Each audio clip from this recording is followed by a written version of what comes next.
Hello, welcome to this edition of the Beacon Hill Report. I'm Jim Marshall of the New Bedford Cable Network, and joining us in studio today for his part of the rotation, State Representative Paul Schmid. Thanks for joining us today. It's a pleasure to be up at bat with you today, Jim. We've got a lot of things to talk about. I know I want to make sure that people know too. I mean, I say State Representative Paul Schmid of Westport, but your district obviously includes a large portion of Ward 1, the far north end of New Bedford too. So. That's correct. Up around Sassaquin Pond, down Church and Phillips to Tarquin Hill Road, and then over to the airport. One of the biggest wards, if not the biggest land-wise in the city. And I've always said too, I think, because there's so many, there's a few representatives who have parts of New Bedford, so any issue in New Bedford is important to you folks as well. Yes. Whether it's down here in the south end or in the north end, it all comes back to you guys. Yes, that's right. And I'm just really pleased to be part of the New Bedford delegation. I think we've got a good, hard-working crew, and I think the results that you see here in the port and in our schools and so on, I think the results bear us out. As a matter of fact, we were talking off camera. I mean, you represent both New Bedford and Fall River. That's pretty unique to be a representative with two major cities. Yeah, I think the speaker said, we've never done this before.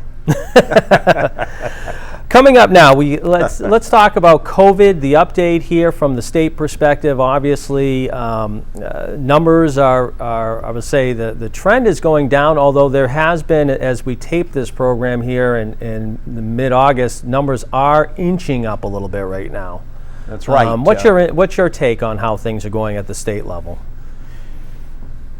Well, I think everybody in the state is working very hard, and particularly so down here in the South Coast. And I got to give a big shout out to everybody down here in the greater New Bedford area for really paying attention, wearing a mask, socially distancing, and that has really made a difference. So as a state, our numbers are pretty good.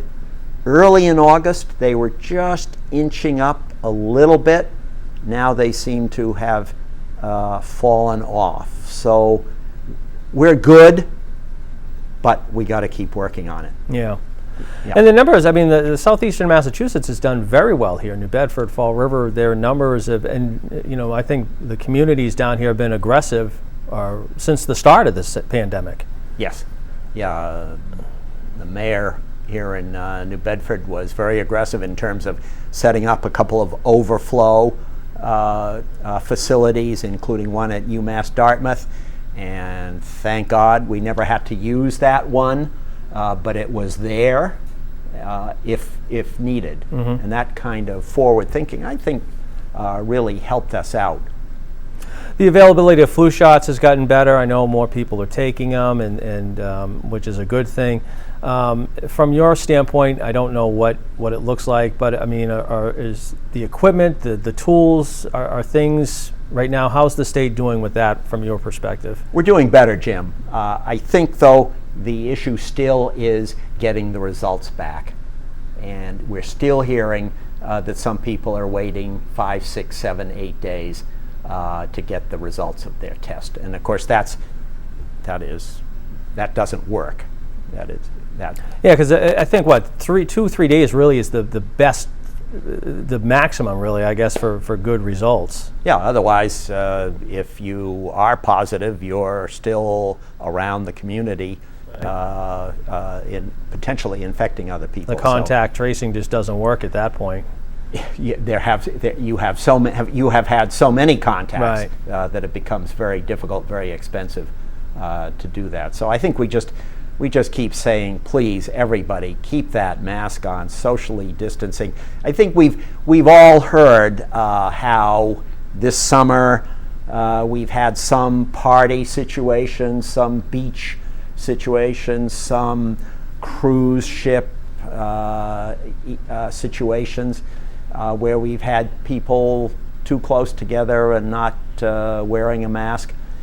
I think that's probably been responsible for that little uptick that we had, mm-hmm. and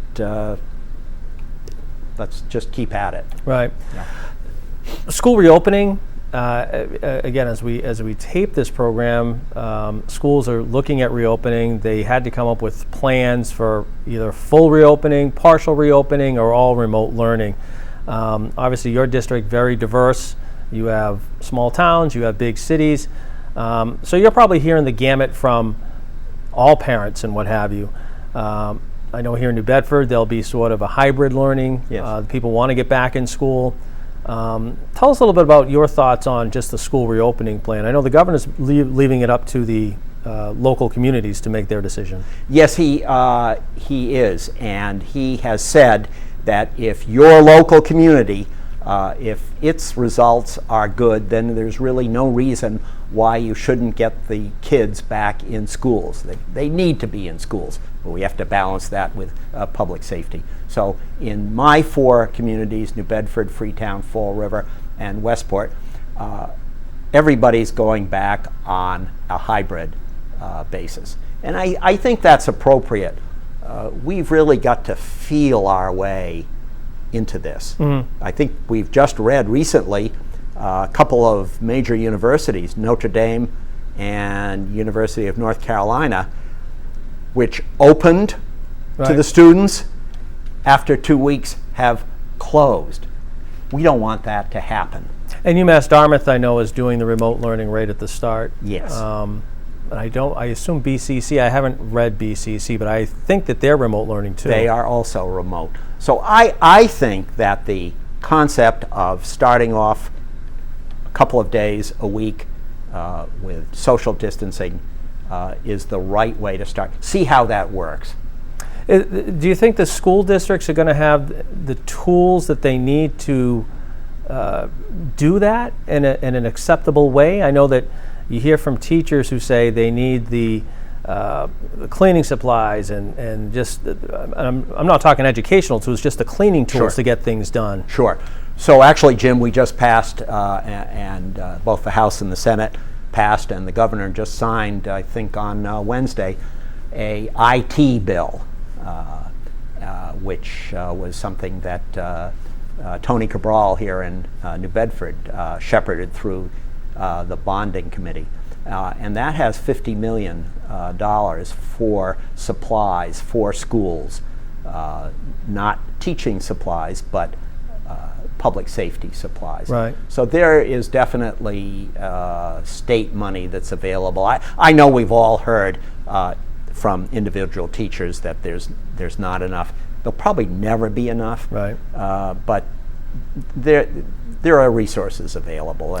And the argument on both sides, I mean, you hear it, and I know that I think Mass General came out with a study that says, yes, kids do carry the infection at a rate that is, just like adults, but they just don't show it as well as adults too. You understand, I guess, the teachers' concerns or parents' concerns that, well, we should do the remote learning, and yet, I mean, you have psychologists and whatever saying that kids need to be in school. Yes, they do. For mental reasons. Yes. And I think we all respect the concerns of teachers. Yeah. They're being asked to step into a classroom in front of students, and we just want to make sure that we've done everything we can for them. But the kids do have to get back in the schools. And this week I know too that sports in the schools, I know the MIAA came out recently with their recommendations. I know in the fall at least you'll see soccer and girls volleyball, cross country, golf, but no football. Yeah. Well, that's right. And then there'll be a sort of a floating season, I guess they described it, in February. Yeah. But they aren't doing any state tournaments. It looks like the MIAA is trying to do something for kids to play sports, although it just doesn't look like it'll be on the same level as it used to be. Well, that's right. And by the way, yes, as you mentioned, kids will be able to play soccer, but they've got to figure out a way to have no contact soccer. So, yes, there will be sports, but we're going to be very careful that there's very few contacts. Well, you look at the contact. I mean, they were talking about basketball. I mean, that's certainly contact. Wrestling. Sure. I mean, that is all contact. Sure. So it's going to be hard to do the sports at all levels. Although I was curious when I saw that, which was good. Baseball's at a moderate level. They're not at the football and basketball and wrestling level. So some of those other sports might be able to be played come springtime, but things could change by that time too, because hopefully there is a vaccine at that point. I think the one thing we've learned from the last 5 months, Jim, is that we just have to take this day by day, and we don't know what's going to happen tomorrow. A couple of other things as we talk about, one of the things the governor recently announced too is that with some exceptions, students in grades K through 12 plus college, and I think preschool too, they'll have to have a flu shot this year. Yes. And there are some exemptions, but for the most part, the majority of kids are going to have to get this. Yeah, they've got to have that flu shot by December 31st. And I know that for some parents, this is a matter of concern. But we do have religious exemption, medical exemption, and a third category. So to me, I think the governor has kind of struck the right balance between trying to get enough people vaccinated and yet being concerned for individuals who have issues, be they religious issues or medical issues. Mm-hmm. So. The other thing too that was interesting, and I think we've talked about it in the past, but there was a food insecurity bill that was signed, I guess, recently for additional assistance for people during this pandemic that are just in need of food right now. Yes. And I know the legislature's been dealing with, obviously, that sort of issues throughout the whole thing. How big an issue is that? Has it grown, I guess, as this pandemic has grown? Check with any of the food banks that are operating. I know we had Victoria Grissella in from the United Way who said that people who hadn't been getting food now are getting it, but you wonder, I mean, so it's just going the other direction, not in a good way. Yeah. I think I heard that the Community Foundation, it's now called the South Coast Community Foundation. Right. I have to keep in mind that name change. Just like the two chambers Correct. In New Bedford and Fall River came together and formed one, but the South Coast Community Foundation and others had raised over $250,000 to bring food to those who were in need, and they've just about spent all of it. Really? So we're not through this at all, and of course we don't know what's going to happen with the $600 a week and finished right at the end of July. As we speak, I think Governor Baker said that he was interested in taking up the president on the concept of the $400 a week check, of which $100 would come from the state. So I hope that either by the state's actions or perhaps the Senate and House in Washington getting together, that we'll have those checks continue. They've been a lifeline for many. Right. As we talk about finances now and talk a little bit about the budget, the state is still in its 1/12 budget. As you mentioned to me off camera, I thought it was done in August, but it actually is done October 1st is when it ends. You've got a 3-month extension. How is the process going right now? And when you look at some of these issues, you talked about the unemployment extension. We talked about the food. At some point in time, obviously, you've got to have a state budget, but we don't even know the finances at this point. Well, that's correct. As we talked before we taped this, we in the House and the Senate want to wait and see the level of support that the state's going to get from the federal. And once we know that, then we can create the budget for the full year. But meantime, we have said to the cities and towns, when it comes to education, you will get what you got this past year plus inflation. So that has allowed our school committees to go ahead and set budgets for this year that we're in and keep everybody working. I know there's panic in some people because they're worried in order to make up for lost revenue, there'll be tax increases. I know you and I have talked, and the other members of the delegation have talked, especially when it comes to this neck of the woods. Tax increases really just aren't something that this area can afford. No, I think we all understand that we're not in a position to do tax increases. I think there are still folks who are doing very, very well, and if there were some way to put a surcharge on the higher incomes, that's something that we would try to do. As we know, we can't do that because it's a matter of the Constitution. So, no, we'll just have to take advantage of our rainy day fund, which, thank goodness, before we went into this was at an all-time high, and then we're just going to have to tighten our belt. The state right now, I know there's hiring freezes going on in government in general. I know there's when you talk about down at the federal level, they talk about Nancy Pelosi's mentioned, and the speaker has talked about giving aid to states who need money and stuff, and just resources, which has been a bone of contention, I guess, on the other side as well. Yes, we haven't been able to come to agreement. Exactly. Do you feel as though the state, if the state doesn't get as much money, I mean, service-wise, is the state going to have to make some really difficult decisions, and services are going to be affected? I don't want to say permanently, but really impacted if these things don't come to fruition. Well, I think we all, Jim, remember 10 years ago in the Great Recession, some very deep cuts to services had to happen. Okay. Yeah. We're talking with State Representative Paul Schmid. This is the Beacon Hill Report. And so the budget, you're waiting on the feds. How late do you think that the legislature can wait for the feds? Because you do have September, but it doesn't look like anything's happening in Washington right now either. I mean, has the legislature talked in general about, okay, well, we've got to make a decision at some point in time? Yeah, well, I think at this point we're expecting to hear something from Washington in time before the end of September, which would allow us to set the budget for the remaining year. Right now, we're going forward at last year's rate on a month-by-month basis.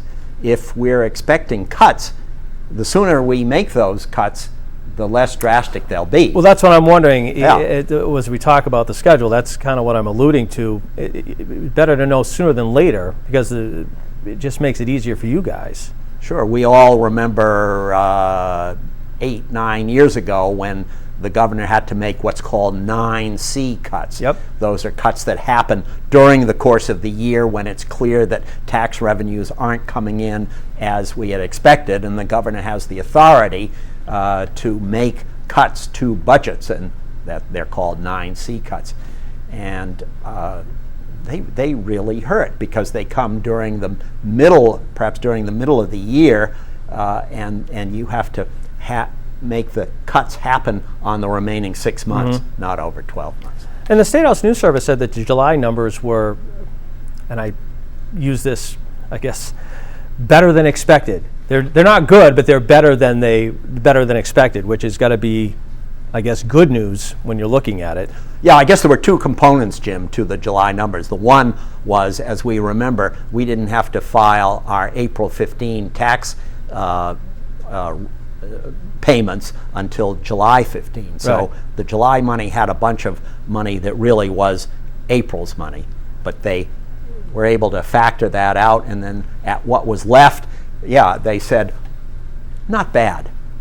And it's, I mean, everything's it's a small month, so it really doesn't tell us anything. And it's all relative when you think about it, because the state still, no matter what, the revenues are down. Yes. So, wanted to talk about one of the big issues I know that you've been dealing with the past few months has been the police reform bill.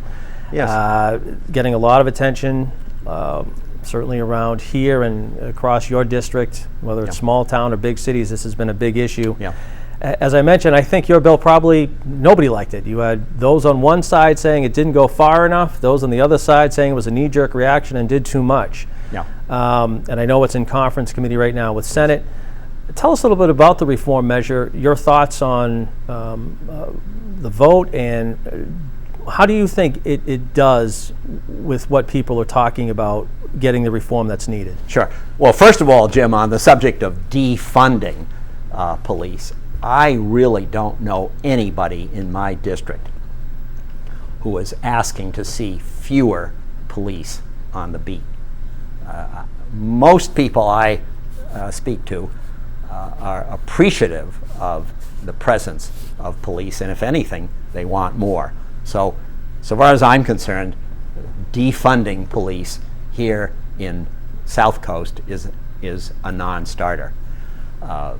As to the police reform bill, a form of it was passed by the Senate mid-July, and then the House passed a bill late in July, and it had a lot of good features to it, and there's no question that we wouldn't be talking about police reform if there weren't legitimate reasons. But I think most people feel that here on the South Coast, we have a well-trained, well-disciplined, well-supervised police force, and we're thankful for them. So I personally could not support the bill that the House ultimately passed. One feature that I felt was particularly wrong was that the overall review board that would determine whether a police was to be decertified, there would be no police on that review board.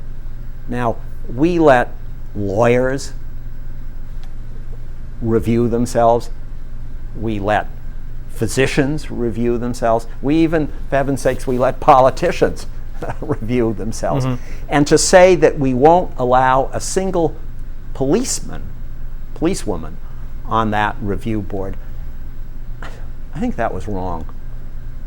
Do you still think there needs to be more training, though? The officers. Sure.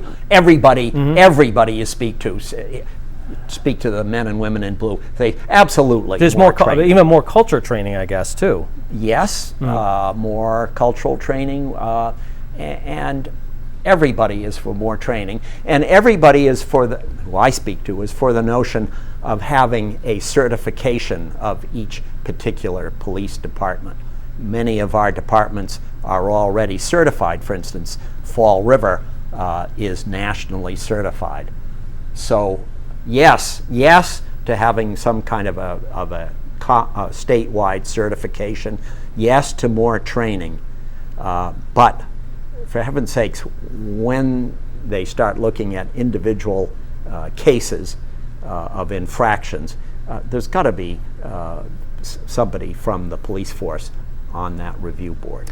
The one thing that I think is interesting in the whole debate, and I'm not picking a side here at all, but there's differences between a police force in New Bedford or Fall River versus one in Westport or Freetown, just size-wise, and in some cases there's partners in New Bedford or Fall River depending on the time of day and the shift, and in Westport or Freetown, you could be there could be only 2 officers on it at a given time.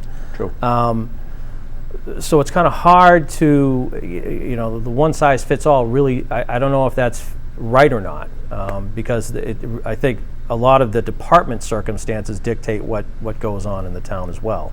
Yes, they do, and if we do go to a Commonwealth-wide certification, those kinds of differences will have to be reflected. The other thing too, and last question for this, is when we talk about the training, and I know that the tactics used by police, and I know that the officer in Minnesota that used the knee hold or the choke hold, if you will, I mean, some of those things, are those things that need to be addressed as well, just the tactics, I guess, that are used by police as far as handling situations? I think it's always good to review what is safe and what is permitted.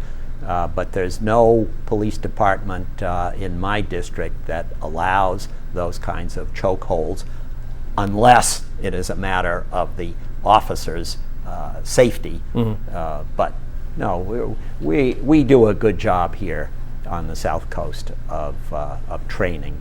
Yeah. We only got a couple minutes left, but I wanted to at least touch upon the issue of we have a primary election coming up in September. We've got the general election in November. Obviously, there's so much talk about election security and what have you. Right now, people are worried because of COVID. They don't want to go to the polls and the mail-in ballots. Your general thought right now on the way the state is handling the procedure of voting for people this fall? Sure. Well, I'd say I'd give us an A, Jim, on that. We have a system where, as we know, the Secretary of State mailed out to each resident an opportunity to send in for a ballot, both for the primary and for the general.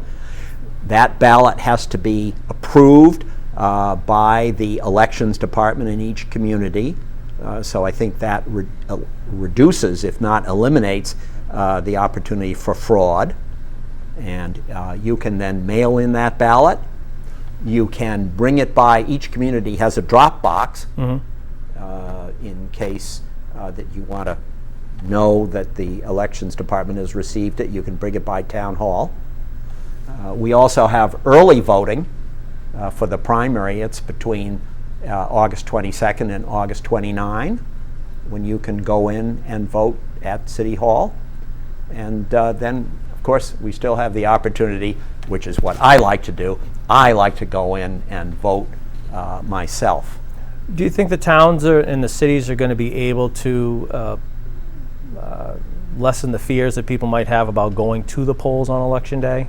The safety measures that'll need to be taken or what have you for people to go in? Well, I think some people, in fact, I'll bet you close to 50% of the voters end up doing it either by mail or in the week or 2 weeks in advance. So I think some people are very rightfully concerned about public safety and don't want to be in perhaps the crush of Election Day. But I mean, the towns will have the tools necessary to do that, I guess. They will certainly do their best, but nonetheless, some people would prefer to do it by mail. And I think our system does do a good job of preventing fraud, which is something that some people are concerned about. Sounds good. Lots to talk about. We could go on for a while, but what have we just done? Have we just done 28 minutes? We have done 28 minutes. Time flies when you're having fun. It's always a pleasure. Thanks for coming in. I appreciate it, and we will see you again soon. I look forward to it, Jim. All right. Take care. Thank and you. Stay safe. Wear that mask. Absolutely. That's going to do it for the Beacon Hill Report with State Representative Paul Schmid today. My thanks to him for joining us. Thanks you for watching us, and we'll talk to you again soon.